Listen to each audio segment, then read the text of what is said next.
Hello students, welcome to our unit Reign of Love. Last week we did the summary of making a mango pickle. Now let's start our lesson with a reading passage. This passage is about Louis Braille. Don't limit yourself. When I was 3, I was playing with sharp instruments in my father's shoe workshop. I hurt my eye and steadily grew blind. But I did not despair. I went to school for the blind in Paris. The school had only 14 books for the blind to read on their own. They had large letters that were raised up on the pages. Since the letters were so big, the books were large and bulky. Louis Braille was a French educator and inventor of a system of reading and writing for use by the blind or visually impaired. His system remains virtually unchanged to this day and is known worldwide simply as Braille. It was hard for him to survive. More importantly, the books were expensive to buy.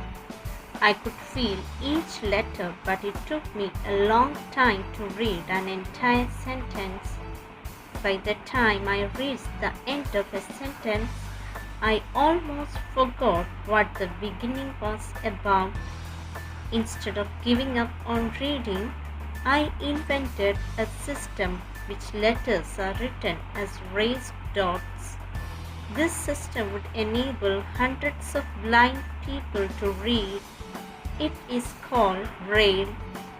Instead of giving in to an unfavorable situation, strive constantly for the success. World Braille Day is an international day on 4th January and celebrates awareness of the importance of Braille as a means of communication for blind and visually impaired people. Let's come to our lesson, making a mango pickle. It was 8 or 9 in the morning. Harihar's son was playing by himself in the open veranda of their house when Durga called out suddenly from behind the jackfruit tree in their courtyard. Apu, Apu. She had just made an appearance after having been away from home all morning. Durga was now about 11. She was thin and darker than Apu, glass bangles clinking on her arms, a none too clean sari and windswept dry hair flying anyway. That was Durga. On her finely shaped face, her eyes shone large like her brother's. Our story happens in the morning time around 8 or 9. When the story begins, we see a boy called Apu. He is playing by himself in the open veranda of their house. At that time, his sister Durga enters and calls him. Now only she has come from somewhere after leaving home all morning. She is about 11 years old. She is thin and darker than Apu. She wears glass bangles that make clinking sounds. The sari that she wears is not that much clean. Her dry hair is flying just like she has come from a strong wind. She has finely shaped face and her eyes are large and shining like her brother's. See the sentence, her eyes shone large. Shone is a past tense of shine. What is it? Asked Apu, jumping off the veranda in front of their house and coming up to her. Durga held a half coconut shell in her hands. She lowered it to show Apu its contents. slices of tender green mango before the seed had hardened. Then, in an undertone, "Is Ma back from the gut yet?" "No," said Apu, shaking his head. Apu is curious to know the content of half coconut shell. He immediately comes near Durga and asks what is in it. Durga lowers it to show the slices of tender green mango before the seed has hardened. In a lower voice, she asks Apu whether their mother has come back. He replies, "No." "Can you fetch me a bit of oil and some salt?" she asked him secretively. "I will pickle these." "Where did you get them from, Didi?" Apu was delighted. They were lying on the ground just under the cinderhundo tree. "Now get me a pinch of salt and some oil, will you?" "But Ma will give it to me if I bring down the oil pot from the shelf," replied Apu, scared. "Run and get it fast. It will be a while before she is back. She has gone towards the cloths. Hurry up." Durga asked Apu to give her some oil and some salt because she needs to pickle them.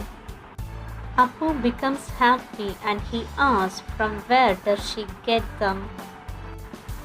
Durga says the answer, and again she persuades Apu to bring a pinch of salt and some oil. Apu is afraid to take the oil pot from the shelf. Durga instructs him to run and get it fast before their mother is back. "The shell," said Apu. "Give me the shell, I will pour it into the shell. You stand by the back door and keep a lookout. Mind you, don't spill any oil on the floor. Better be careful, otherwise Ma will know for sure you're such a good-for-nothing." When Apu came out of the house, Durga took the coconut shell from him and expertly got the mix of oil and salt into the mango slices. "Here, put out your hand. Didi, are you going to eat all the rest yourself? Do you think you can get us a nice chili? I will give you an extra slice if you do." Apu agrees to pour the oil into the shell. He instructs Durga to stand by the back door and keep a lookout. Durga commands him to be careful and not to spill any oil on the floor.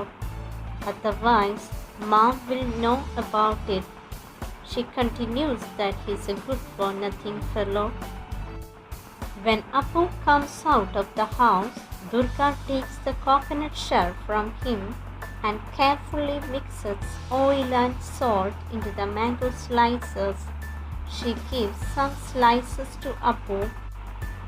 Apu becomes sad because he needs more. He asks whether she is going to eat the rest. Durga says she will give him an extra slice if he gets a nice chili. "But how shall I get to the chilies, Didi? They are right up on the shelf. I can't even reach it." "Don't bother. I will get some more mangoes later in the day. You know that tree by the pond? There's lots and lots of budding mangoes that will fall off in the afternoon sun." The back door opened with a sharp clang and Sarbogia was heard calling out, "Durga, oh Durga, that's Mo calling. Quick, go and see what's up. Finish it up over there.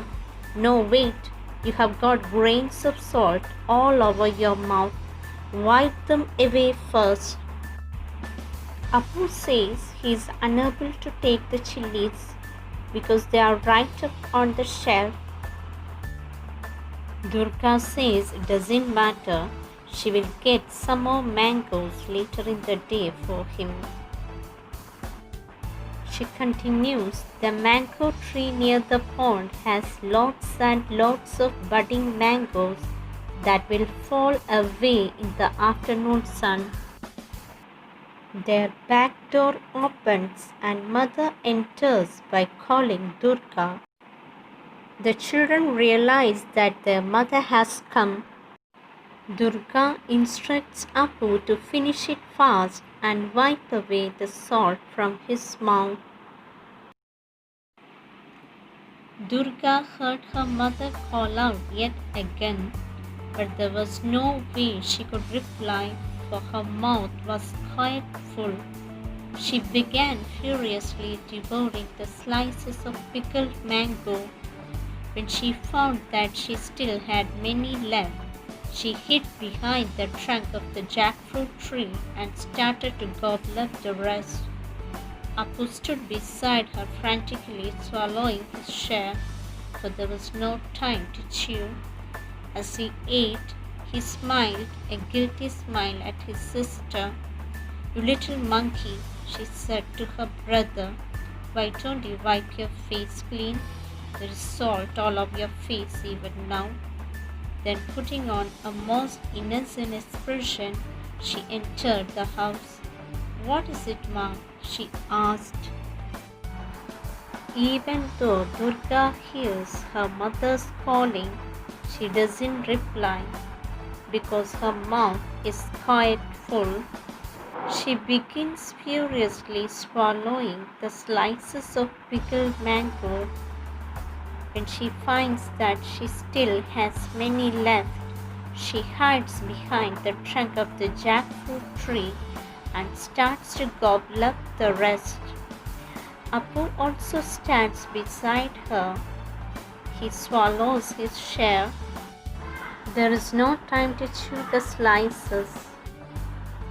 He has a guilty smile as he eats. Pretending an innocent child, she enters the house and responds to her mother's call. "And where had you gone a-wandering, may I know?" asked Sarvojaya. "And where is that monkey gone?" "I am hungry, Ma," announced Apu, appearing suddenly. "Now, hold on, let me take a breath. Oh, Durga, go and check on the calf, will you? It has been lowing away." A little later, when she sat down in the veranda in front of the kitchen to cut up a cucumber for children, Apu flopped down next to her. "Ma, do take some more of that white stuff out of the cucumber. It sticks in my mouth," he said. Their mother asks Durga where she has gone. She continues, "Where is Apu?" Apu suddenly enters by saying he is hungry. Sarvojaya says to wait for a while and instructs Durga to tie the calf.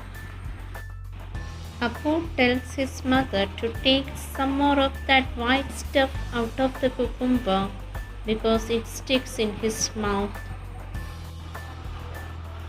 Durga spread out her palm to get her share and asked a little hesitantly, "Isn't there any more of the rice fry, Ma?" "Oh, it's impossible. All those fat mangoes have set my teeth on edge," began Apu. He stopped abruptly when he saw Durga frowning and winking at him. "Where did you get mangoes from?" asked his mother. Apu was afraid to tell the truth. He looked questioningly at his sister, wondering what to reply. Sarvojaya turned to her daughter and demanded, "So you had gone out again?"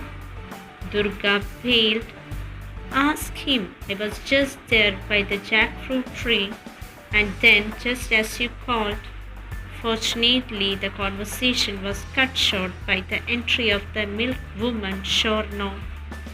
She had come to milk their cow.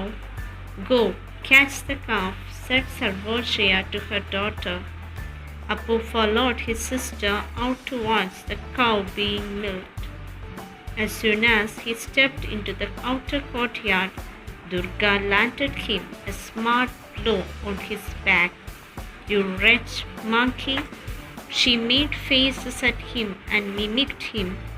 "All those dead mangoes have set my teeth on it. Dumbo, no brains at all." Durga stretches her palm for her share. She asks whether there is any more rice fry. Apu responds immediately by saying it's not possible for him to eat rice fry because all those tender mangoes have set his teeth on it. Apu realizes his foolishness when he sees Durga frowning and winking at him. Their mother inquires from where they have got the mangoes. Apu is embarrassed now. He looks at his sister and hesitates to say the answer. Sarvojaya realizes that her daughter has gone outside. She asks her whether she has gone out again. Durga does not admit that.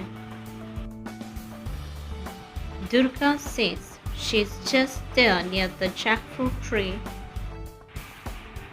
Suddenly, the milk woman Shauna enters there and the conversation is cut short. Durga is asked to go and catch the calf. Apu accompanies his sister to see the cow being milked. When Apu steps into the outer courtyard, Durga gives him a smart blow on his back. She calls him wretched monkey. She makes faces at him and mimics the words said by him. "All those dead mangoes have set my teeth on it." She calls him Dumbo, who is not having any brain at all. Here ends our story.